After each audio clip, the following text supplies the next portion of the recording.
विधान परिषदेच्या 9 आमदारांचा आज निरोप समारंभ। उद्धव ठाकरे, विधान परिषदेच्या उपसभापती नीलम गोरे, राष्ट्रवादी शरद पवार पक्षाचे प्रदेशाध्यक्ष शशिकांत शिंदे, राष्ट्रवादीचे अमोल मिटकरी यांचा कार्यकाळ 13 मे रोजी संपणार आहे।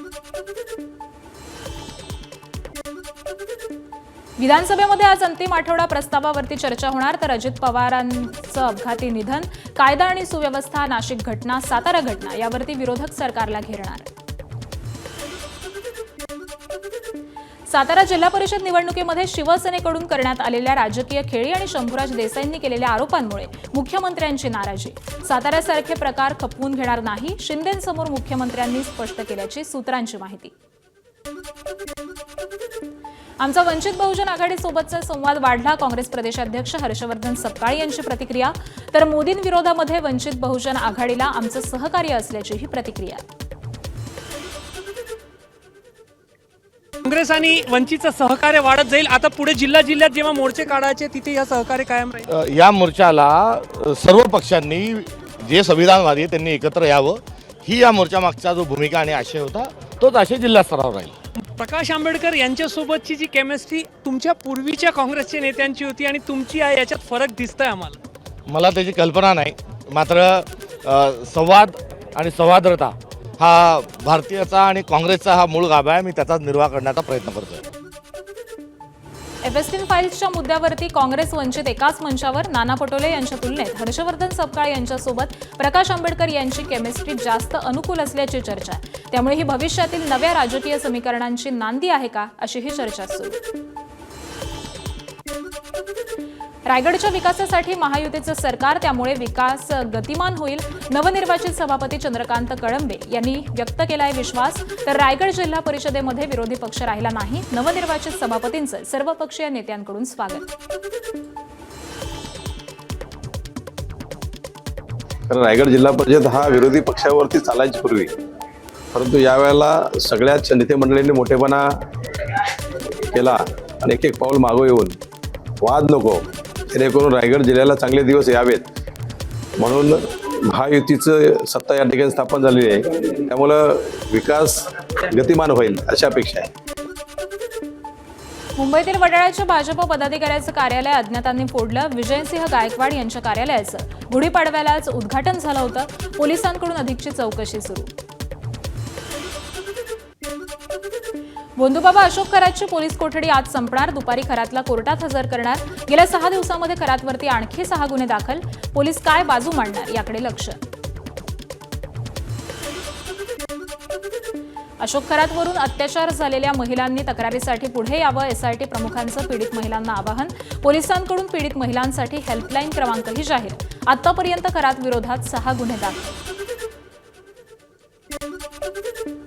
अशोक खरातच्या विरोधात आतापर्यंत 6 गुन्हे दाखल, नराधम अशोक खरातनं विद्यार्थिनीशी गैरप्रकार केल्याचं उघड। नव्यानं दाखल केलेल्या 3 तक्रारीमध्ये एका विद्यार्थिनीचाही समावेश।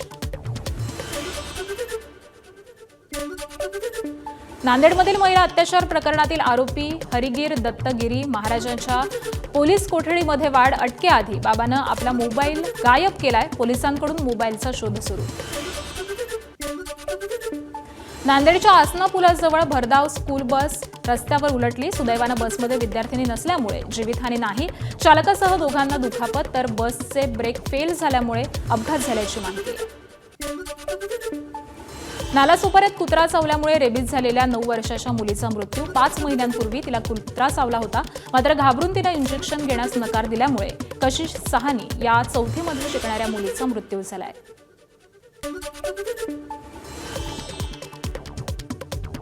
कुठल्याही ॲनिमलशी त्याच्या चावण्याने किंवा त्याचा नाखून लागण्याने असं कुठलाही तुम्ही कॉन्टॅक्टमध्ये आलात त्यांच्याशी, तर तुम्ही घरी तुमच्या मुलांना तितकं हे सांगा की ते घाबरून मुलं काय होतात इंजेक्शनला घाबरून घरी सांगत नाही, तर ती गोष्ट न होता तुम्ही तेवढं कॉन्फिडन्स दिलं पाहिजे की असं काही झालं तर आपण इमिडिएटली आपले जे पण सेंटर्स आहेत तिकडे जाऊन पहिले डॉक्टरांना संपर्क करा। आजोबा बरोबर जाताना कुत्र्याने नख मारलेलं, ती बिस्किट देत होती कुत्र्याला, तेव्हा नख लावलेलं आणि ते नख लावल्यावर आजोबा तिला दुसऱ्या दिवशी डॉक्टरकडे घेऊन गेले, पण ती सुई बघून रडायला लागली, त्यामुळे आजोबा तिला परत घेऊन आले। पण आता 6 दिवसाच्या पूर्वी 5-6 दिवसाच्या पूर्वी तिला डोळे लाल झाले आणि तिला खाण जेवायला भूकच लागत नव्हतं आणि रिपोर्ट काढल्यावर कळलं की तिला रेबीज आहे म्हणून। वाशिमच्या मानोरा शहरातील कपड्याच्या दुकानामध्ये चोरी करणाऱ्या महिलेला अवघ्या काही तासात अटक. 44,000 रुपये आणि मोबाईलची चोरी केली होती. अहिल्यानगरमध्ये पाऊस आणि गारपिटीमुळे 11,600 हेक्टरवरील पिकाचं नुकसान झालेल्या शेती पिकाचे 80% पंचनामे पूर्ण, तर लवकरच उरलेले पंचनामे पूर्ण होऊन मदत सरळ शेतकऱ्यांच्या खात्यामध्ये जमा होणार.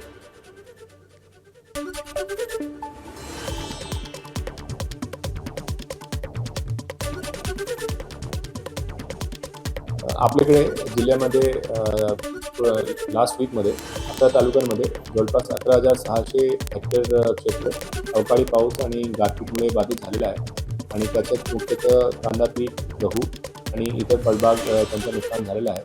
आणि शासनाच्या निर्देशाप्रमाणे आपण जवळपास 80% पंचनामे आतापर्यंत पूर्ण केला आहे आणि उरलेले जे पंचनामे ते आज संध्याकाळपर्यंत पूर्ण होतील.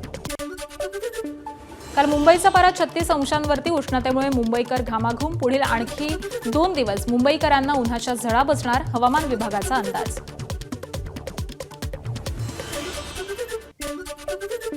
उन्हाळी सुट्ट्यांमुळे प्रवाशांची वाढती गर्दी लक्षात घेता मध्य रेल्वेवरती 8 उन्हाळी विशेष गाड्या धावणार.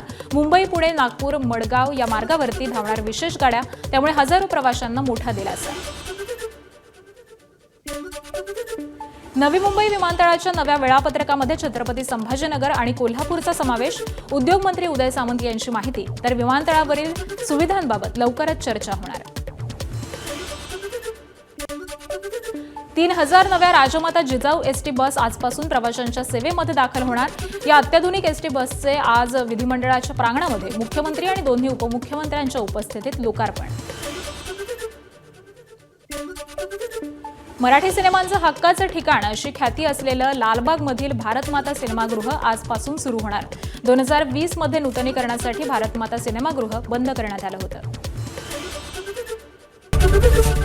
एबीपी माझा, उघडा डोळे बघा नीट.